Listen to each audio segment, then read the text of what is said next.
میرا مقصد آپ لوگوں کو ڈرانا نہیں ہے، بلکہ میرا مقصد آپ لوگوں میں آگاہی فراہم کرنا ہے۔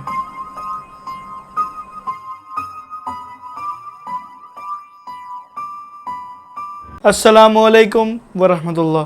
Hello friends, welcome to horror story with Asad episode number 12۔ میں امید کرتا ہوں کہ آپ لوگ سب خیریت سے ہوں گے۔ کالا جادو، سفلی اور اس طرح کے دوسرے گندے عملیات کرنا اور کروانا دونوں گناہ کبیرہ اور حرام ہے، لیکن اکثر لوگ ان چیزوں کا شکار ہوتے ہیں یا ان چیزوں سے متاثر ہوتے ہیں۔ میں آپ سے گزارش کرتا ہوں کہ خدا را ان تمام چیزوں سے دور رہیں۔ آج کی ہماری سٹوری ہمارے ایک ویور نے ہم سے شیئر کی ہے، لیکن ایک شرط پہ کہ وہ اپنا نام سب کو بتانا نہیں چاہتے۔ ہر انسان کی یہ خواہش ہوتی ہے کہ اس کے گھر میں ہمیشہ خوشیاں رہیں، کوئی دکھ کوئی غم اس کے گھر کو متاثر نہ کرے اور اس کا گھر ہمیشہ سجا سنورا رہے۔ لیکن لاکھ کوششوں کے بعد کچھ گھروں میں ایسا ممکن نہیں ہوتا۔ ہمیں چاہیے کہ ہم ہمیشہ طہارت کا خاص خیال رکھیں، قرآن پاک اور نماز کو پابندی سے پڑھا کریں، تاکہ ہم اور ہمارا گھر ان تمام بری بلاؤں سے، مشکلات سے دور رہے۔ یہ سیالکوٹ کے رہائشی ہیں اور بتاتے ہیں کہ میں نے کافی محنت کے بعد، کافی سالوں بعد ایک گھر پرچیز کیا اور وہاں شفٹ ہوئے۔ معمولات زندگی جب روٹین میں آئی تو کچھ مہینوں بعد ہی اچانک سے گھر کا ماحول وہ بدلنے لگا۔ میری والدہ جو کہ بہت نمازی اور پرہیزگار تھیں، ان کا نماز سے، قرآن پاک سے دل ہٹنے لگا، اکتانے لگا، اور وہ نمازیں پڑھنا چھوڑنے لگیں، قرآن پاک کی تلاوت نہیں کرتی تھیں، اور گھر میں لڑائی جھگڑے، میرے بھائیوں کے ساتھ ناچاکیاں اور اس طرح کی چیزیں جو تھیں وہ معمول بننے لگیں۔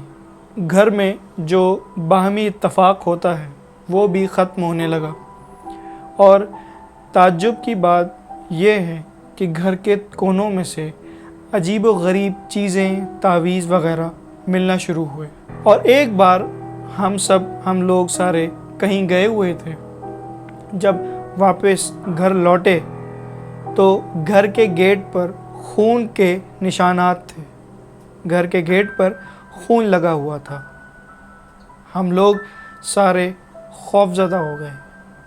ہمیں یہ سمجھ نہیں آ رہا تھا کہ یہاں پر خون کیسے لگ سکتا ہے۔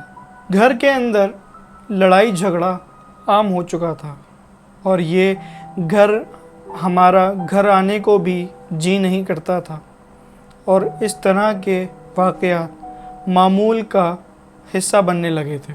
تو رشتہ داروں کی مدد سے میں ایک روحانی شخصیت سے ملا، اور میں نے ان کو تمام گھر کے حالات و واقعات تفصیل سے ان کو بتائے، اور بتایا کہ ہمارے گھر کے کونوں سے عجیب و غریب چیزیں ملتی ہیں، والدہ کا نماز قرآن پاک سے دوری ہو گئی ہے، بڑے بھائی جو ہیں وہ بہت چڑچڑے رہتے ہیں، ہم سے لڑائی جھگڑا ہوتا رہتا ہے، اور گھر میں باہمی اتفاق ختم ہو گیا ہے۔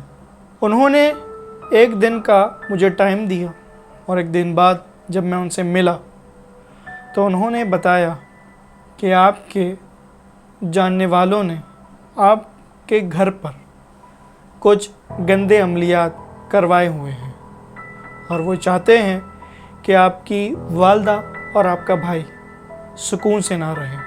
آپ کے گھر پر بہت سخت قسم کے تعویذ کیے گئے ہیں، خاص کر آپ کی والدہ اور آپ کے بھائی پر، اور انہوں نے یہ بھی بتایا کہ آپ کے دروازے پر، مین گیٹ پر جو خون لگا ہے، اس کو کبھی بھی اپنے ہاتھ سے صاف مت کرنا، چاہے کچھ بھی ہو جائے۔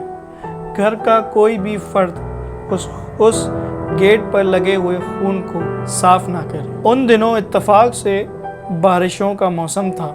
یہ دروازے پہ لگا خون بارشوں سے خود ہی دھل جائے گا۔ اس کے بعد انہوں نے ان کی والدہ اور ان کے بھائی کو کچھ مخصوص وظیفے دیے اور ان کو یہ پابندی سے پڑھنے کو کہا۔ جب وہ وظائف لے کر میں اپنے گھر گیا اور والدہ کو اور بھائی کو وہ دیے تو انہوں نے وہ وظائف پڑھنا شروع کیے۔ چیزیں تھوڑی نارمل ہونے لگیں تو ایک دن میرے پاس کال آئی انہی مولانا کی، اور انہوں نے مجھ سے فوری طور پر ملنے کا کہا۔ جب میں ان سے جا کے ملا ہوں تو وہ بہت شدید بیمار تھے، اور انہوں نے بتایا کہ میں نے جب تمہارے گھر کا جو بھی عملیات تھے ان کو دور کیا تو اس کے نتیجے میں مجھ پر یہ حملہ ہوا ہے، اور جتنی جلدی ہو سکے اس گھر کو چھوڑ دو۔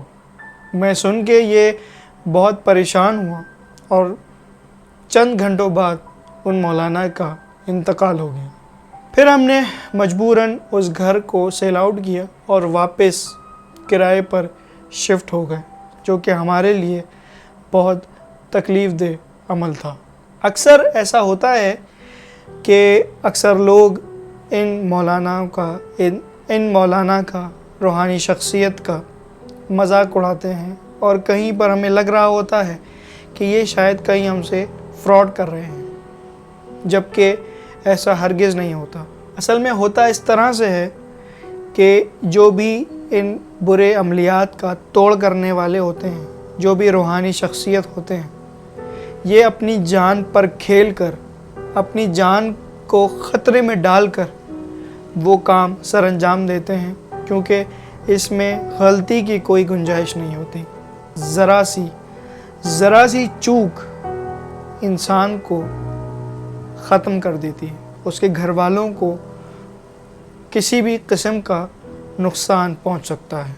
میری اگلی ویڈیو کا انتظار کیجیے گا، اور اگر آپ کے پاس بھی کوئی ایسی کہانی، کوئی سٹوری ہو تو نیچے کامنٹ باکس میں اپنا سیل نمبر مینشن کیجیے، میں آپ کو خود کال کروں گا، یا پھر میرے اس دیے گئے ای میل ایڈریس پر اپنی سٹوری کو سینڈ کیجیے گا۔